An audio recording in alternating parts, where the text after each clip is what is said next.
টানা বৃষ্টিতে বদলে যাচ্ছে দেশের আবহাওয়া। তিস্তার পানি পৌঁছে গেছে বিপদসীমার কাছাকাছি। একই সঙ্গে 7 বিভাগে জারি হয়েছে ভারী থেকে অতি ভারী বর্ষণের সতর্কবার্তা।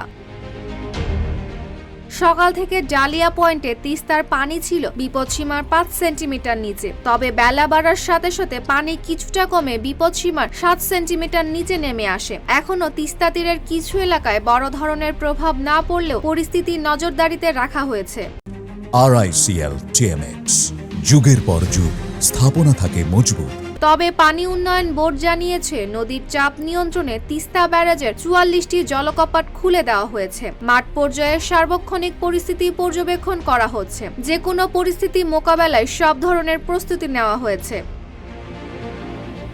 এদিকে সকাল থেকেই রাজধানী ঢাকা সহ দেশের বিভিন্ন এলাকায় বৃষ্টি হয়েছে। আবহাওয়া অধিদপ্তর জানিয়েছে, সক্রিয় মৌসুমী বায়ুর প্রভাবেই এই বৃষ্টিপাত হচ্ছে। ঢাকা, রংপুর, ময়মনসিংহ ও সিলেট বিভাগের কোথাও কোথাও ভারী থেকে অতি ভারী বৃষ্টি হতে পারে। চট্টগ্রাম বিভাগ ছাড়া দেশের বাকি 7 বিভাগের জন্য ভারী থেকে অতি ভারী বর্ষণের সতর্কবার্তা জারি করা হয়েছে। আবহাওয়া অফিস বলছে, অতিবৃষ্টির কারণে ঢাকায় সাময়িক জলাবদ্ধতা তৈরি হতে পারে।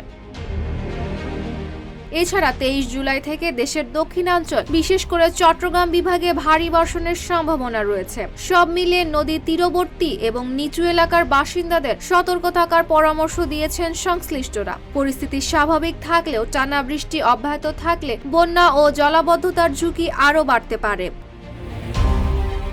Desk report, Dhaka post.